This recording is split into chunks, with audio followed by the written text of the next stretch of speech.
I'm Atrel Nashar in Washington. President Trump announces he's giving Russian President Vladimir Putin another 50 days to end his war in Ukraine before initiating steep tariffs on Russia.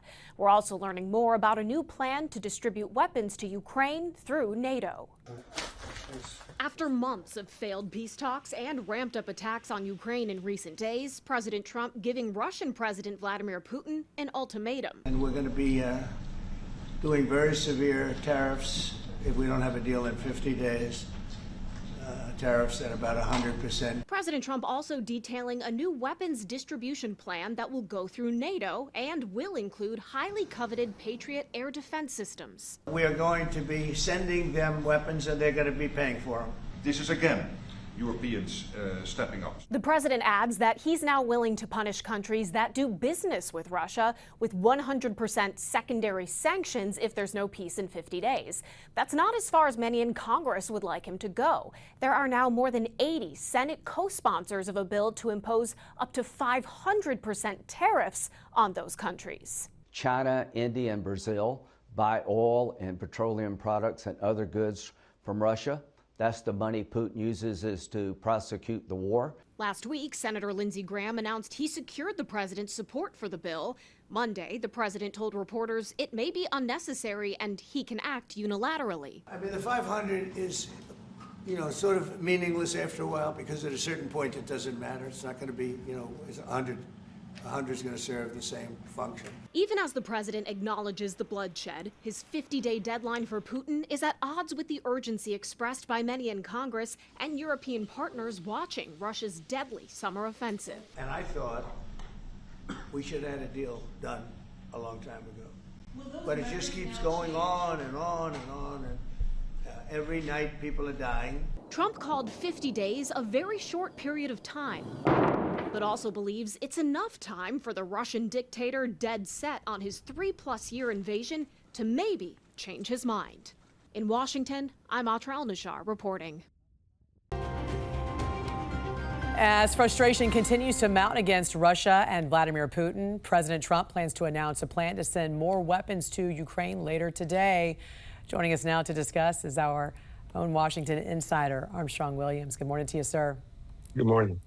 So what are you hearing about this plan? Will this force Putin into peace talks? It's a tactic. The president feels as though that Putin has been disingenuous and that he's threatening to send more weapons to Ukraine, which will be paid by Europeans. I think the most important thing is that even Putin's foreign minister said they're just waiting to see what Trump's envoy, what they negotiate. The fact that Russia is not criticizing Trump means they're negotiating. You just have to see how far they're willing to go. But Trump will accept nothing short of ending this war with Ukraine. That's the only thing that matters to him. Right, right. In the meantime, Israeli Prime Minister Benjamin Netanyahu just wrapped up a diplomatic visit here in Washington. I think you met with him on Wednesday. He says Hamas has rejected a U.S. proposal for a ceasefire to free the remaining hostages. What have you learned? Yeah, we had a chance to sit with the Prime Minister on Wednesday night, and it is clear that they don't want Hamas to have any kind of governance, any kind of say-so in Gaza. While we talk about the hostages, it's much more than the hostages. They just want to make sure that they can have another October 7th. They don't trust Hamas. And while Trump wants to wrap this up expeditiously, he's very cautious about this. I know many reports are saying that he's stalling, but he's not stalling. It's just that he has to do with what is in the best interest of Israel when it comes to Hamas and the enemies that continue to surround them. Former CIA Director John Brennan and former FBI Director James Comey now under criminal investigation related to the Russia collusion hoax. What are you hearing about this on the Hill, Armstrong? Well, there's no question John Brennan misled Congress and John Brennan prevaricated. And there's a criminal investigation against him. And James Comey, we're not so clear on what they're charging him for, but they do believe that James Comey and Brennan, there was a conspiracy coordination between the two, because obviously there was no truth to the Steele dossier, and they wanted it out there to make sure that Donald Trump could never become president again. And it failed miserably. And the fact that Donald Trump is president, there's a price to pay. All right, Armstrong, before we let you go, you were honored this past weekend at the Black Conservative Federation Solutions Summit, the largest gathering of conservative minority business entrepreneurs in the country. Congrats to you. I see you're there with Radnar Jackson. Tell us more about the honor you received and the importance of this event and this movement. Well, you have to make contributions to the progress of American blacks in this country.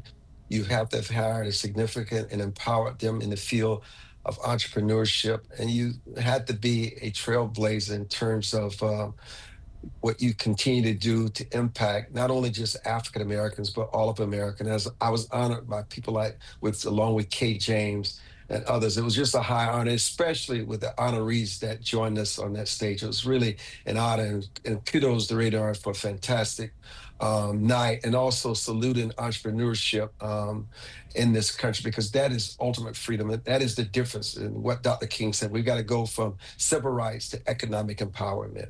All right, Washington Insider Armstrong Williams, we appreciate your time with us this morning. Again, congratulations on that great honor you received this past weekend. Have a great week. And thank you. I'm national correspondent Kayla Gaskins in Washington. The U.S. and Ukraine could be on the verge of an arms deal. So what does Ukraine have that the U.S. needs as part of this negotiation? The United States has long been viewed as the world's leader in military technology, pulling off impressive feats like the bombing of Iran's nuclear facilities last month. But some experts warn the U.S. lags behind in the less sophisticated but still devastating sphere of small, cheap attack drones, like the ones Ukraine used to take out a string of valuable Russian bomber planes deep behind enemy lines. Domestically here in the homeland, America is pretty vulnerable against unmanned threats, drone threats, other threats from the air. The White House and DOD taking steps to address this gap in defense vulnerability. The challenge up till now has been that the United States military leadership and Washington policy politicians have thought that we wouldn't ever get into a World War I style artillery war. The New York Post reporting a mega deal is in the works between President Trump and Ukrainian President Volodymyr Zelensky for the United States to buy Ukrainian military drones. In exchange, Ukraine will buy an array of U.S. weapons. Zelensky also telling the Post his country is offering to share what they've learned about modern warfare through real-world application during the ongoing war with Russia. There is no doubt the United States has a lot to learn from one of the world's most battle-tested militaries on the front lines, grinding day in, day out, which is Ukraine. America's weakness when it comes to cheap drone technology was highlighted during a 4-day testing project in Alaska by the Defense Department with private drone manufacturers. Many of the demonstrations ended with drones crashing into targets or completely missing them. Experts point out the U.S. lags behind China and even Russia when it comes to this type of drone technology and its application for defense. President Donald Trump signed executive orders meant to address America's drone deficiency back in June, and Defense Secretary Pete Hegseth sent out a memo as well, assuring they're focused on ensuring the military's capabilities match modern threats. In Washington, I'm Kayla Gaskins.